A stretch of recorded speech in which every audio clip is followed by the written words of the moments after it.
Hello everybody, Sil here. We are back in the darkest dungeon.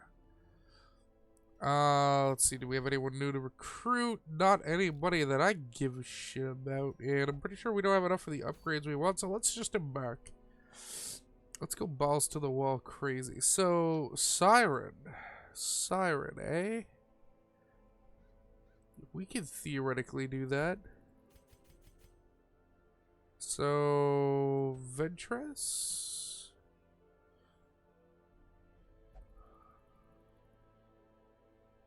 We can't bring Oprah with us. Let's do it.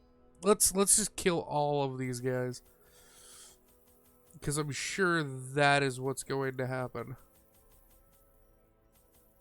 Let's pick up a second shovel, just in case. We like having that second shovel just in case. Always accompanied by the fear of office. And there was a time when I could walk the streets or raise a glass in the tavern without concern for molestation. Faithful as the tide, one precocious village waif made it her hobby to shadow my every errand. It was charming then. Troublesome later. This dude is fucked up. He is like all kinds of cray. She could be here, or here. We're gonna go up first. And we're gonna hope to get some sick scouting. This isn't really a good setup for us to be fighting against first. Especially where we don't have the ambush. I'm actually a little upset with it. Because this motherfucker blanket fire is just so good. It just does so much damage and such a strong AoE. Holy shit, that was amazing. Fucking lead has good hits. That was not a negative impact. I repeat, not a negative impact. I'm now actively working out in my head how many different Godzilla 1997 references I can work into this one video. And the answer might surprise you. You're actually gonna heal yourself. Because you actually got hit a little hard there. Ah, damn, she's good. She is doing damage. That is sexy. Can I just say how much I enjoyed Godzilla 1997? Now, don't get me wrong, you goddamn Godzilla purists. I understand. It's not your Godzilla. It's a watered-down American version. In no way canon. The monster was actually something just referred to as Zilla. And who actually gets killed by Godzilla in another series in a movie that came like 3 years after it. Can I just say how fucking insecure you have to be, right, to make that a thing? Alright, so listen to this, okay? I'm not like... I like Godzilla. What I've seen in the old movies, I've enjoyed. But I really like the 1997 Godzilla. Yeah, I like the actors in it. It was cool. It was a decent movie just to watch. And how many people just go off on that movie for being a bad Godzilla movie because the monster wasn't Godzilla-y enough? I appreciate that. Having seen other movies, you know, with actual Godzilla, I get where they're coming from. But, like, to go so far out of their way to actively make that monster from that movie show up in a different Godzilla movie just so Godzilla could spend, I think it was 12 seconds on camera killing it? Like, what, is Godzilla being written by an actual 4-year-old? It's like, you paid a lot of money, because I am sure the licensing price to make a Godzilla movie was fucking expensive. So, not only did they, some movie company, I don't know which movie company made the 1997 Godzilla, but whoever it was probably paid a pretty penny for the rights to make that movie. All right. They go out of their way, pay for the rights for this movie, only to have the movie ridiculed by the people who they purchased the rights from, and then to have the thing they created in that movie mocked further by the people they bought the rights for, by having what they created pulled into a different movie just for the sake of them having their character kill it. That's fucked up, man. That would be like saying, okay, so this would be like saying somebody bought the rights to write an X-Men comic. They made an X-Men comic. However, the fans of the series didn't enjoy the new characters who were introduced in the comic to the point where, you know, they were mocking it. So what does the original owner of the property do? Then takes the character that other person made and kill it off as if it was trash. In an act, I mean, maybe that's not the best. How the fuck did you get stunned twice in a row with that buff? Whatever. Maybe I'm wrong to say, like, maybe that analogy isn't accurate, but it just feels like a really shitty thing to do to someone who probably paid you a shit ton of money for the right to do what they did. Because again, I am sure the rights to make a Godzilla movie are not cheap. I'm fairly positive about that. And I think that is just 8 times fucked up. Now, I mean, you could have that one throw in the movie where, because there is a throw in during one point where there is a Godzilla attack happening, and someone mentions, wasn't there a Godzilla attack in America?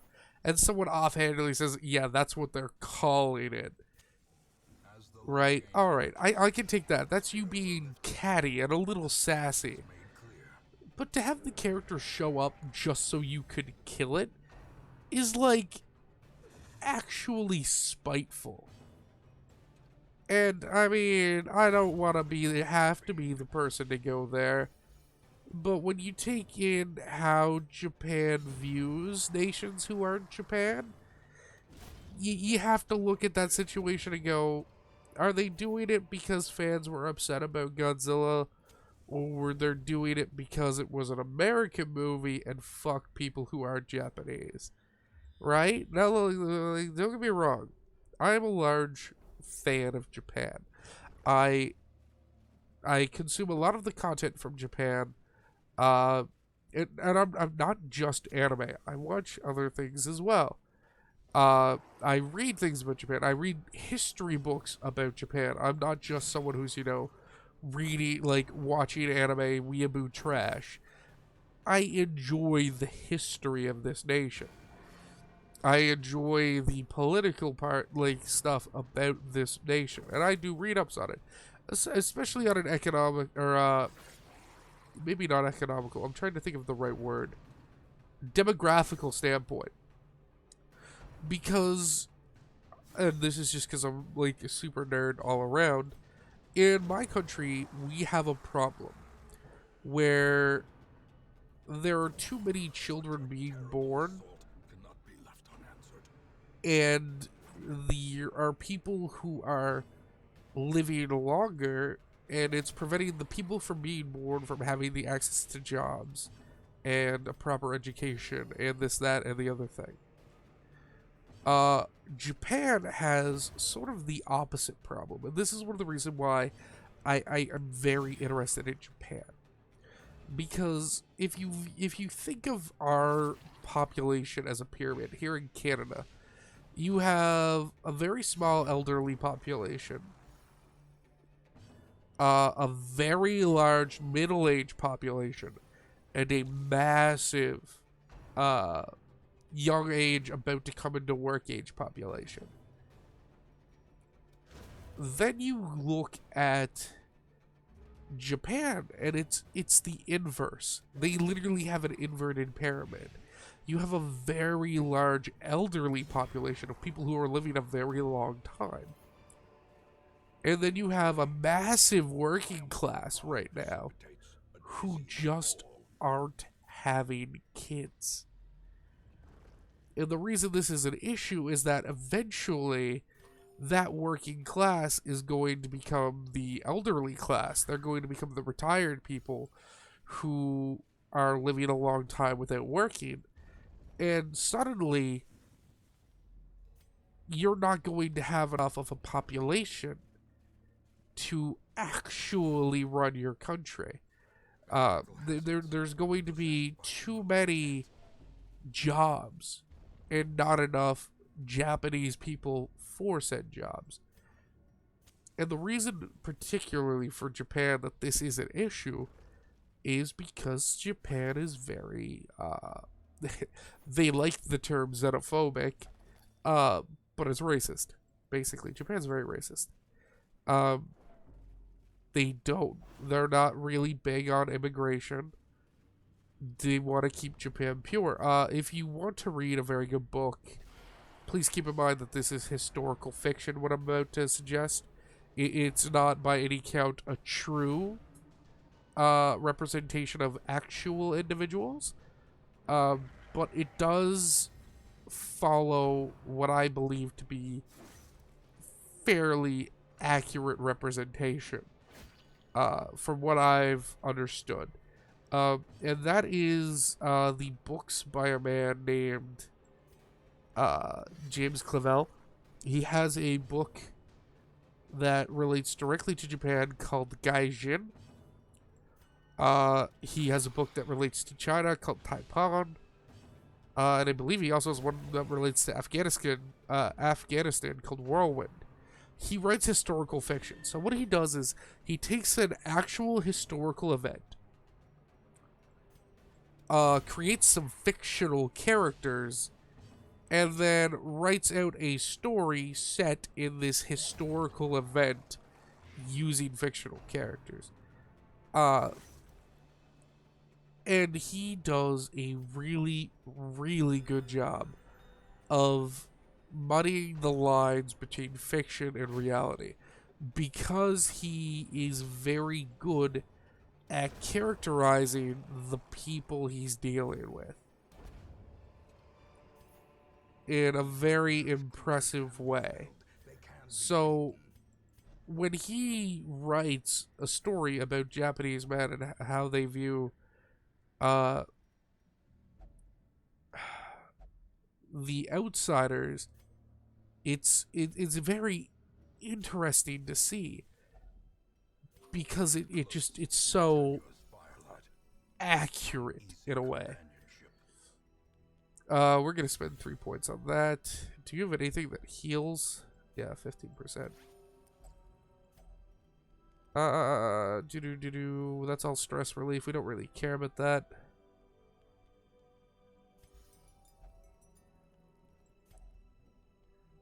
It's a very... Oh, wow. He just cured 2 diseases. We need to take from... Oh, she, sorry. We need to take from and everywhere's always, all the time. So...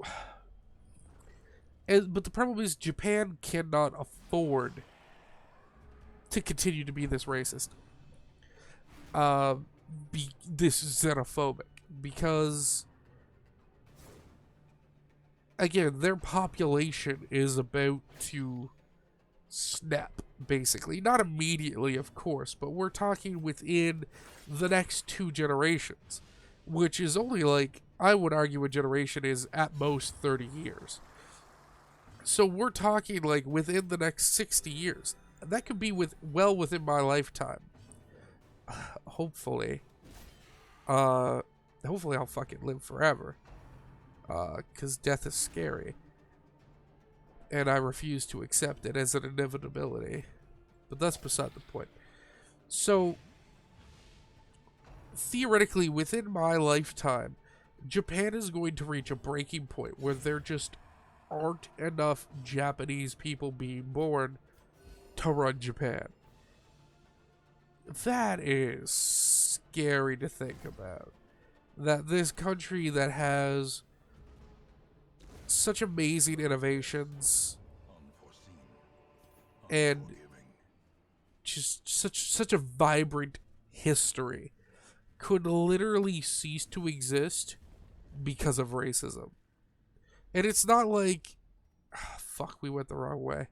And it's not like racism is being perpetrated against them. Now, don't get me wrong. There is a lot of racial shit going on between many different races. And don't get me wrong, a lot of white people, particularly Americans, are very racist towards Asian people, especially after Pearl Harbor and World War II and whatnot. And again, Japanese and Japanese Americans were put into fucking camps in America because they thought that maybe they would be spies, and it's better to put them all into camps. Like, Japan has a very good reason to be wary of the outside world, and it did a really good job for a very long time of keeping itself nipples out of the world and separate. Japan's been close to the world for a very long time. I don't know why I got on this fucking Japano rant out of nowheres. But like, I looked it up, and Japan didn't technically open its borders. Like, I don't even think it's been like 200 years.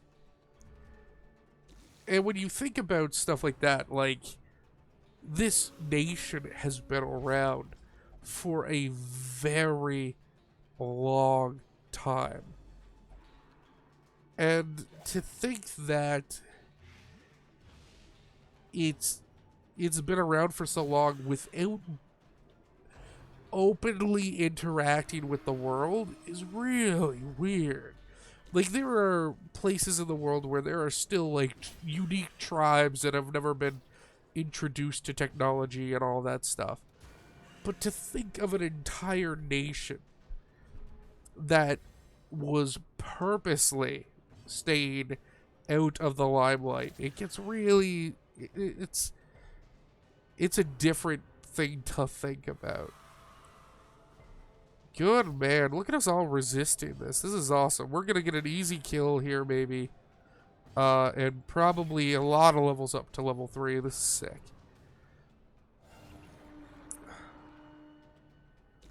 But, it's just, it's an issue. And I know several friends of mine who've been to Japan. I have a friend over in Japan right now who's working as a school teacher. I also would love to go to Japan and work as a school teacher for a while. Unfortunately, my GPA wasn't the best. So it's really hard for me to get there with the people I would like to. Because I don't have the money to afford my own flight or, like, afford a huge expense out of pocket from the start. I just can't afford that. Which is an issue because a lot of places, you know, don't offer to cover flying. Require you to have a few grand worth of startup money to, you know, make sure you have a down payment on the apartment and food and everything to keep yourself alive. Until you start getting paid. Killed? Oh, so close. She will die no matter what due to poison. But it's just this very real sort of issue. You better join us up back up. Alright, good. It's a real issue. And I really think Japan cannot afford to keep behaving the way it has towards people of different nationalities. Not with any hope of actually surviving, that is. Yeah, I like that. I don't like that because I like our guy dealing a lot of damage. Alright, let's get rid of all this. Give us a little bit of extra gold for upgrading people. Let's take a look at Boba. Oh yeah, he could definitely use this. I actually like the scouting chance, so we're gonna replace the ring. Plus 25 damage versus Unholy. You know what? I think this would go really well on Murad. No, he's got shit. What's the other guy? What do you have? Yeah, we'll put that ring on him. Because now if he hits someone like an unholy enemy with his smite, it's going to do an obscene amount of damage. I think that's really good. We're gonna take a quick peek in here.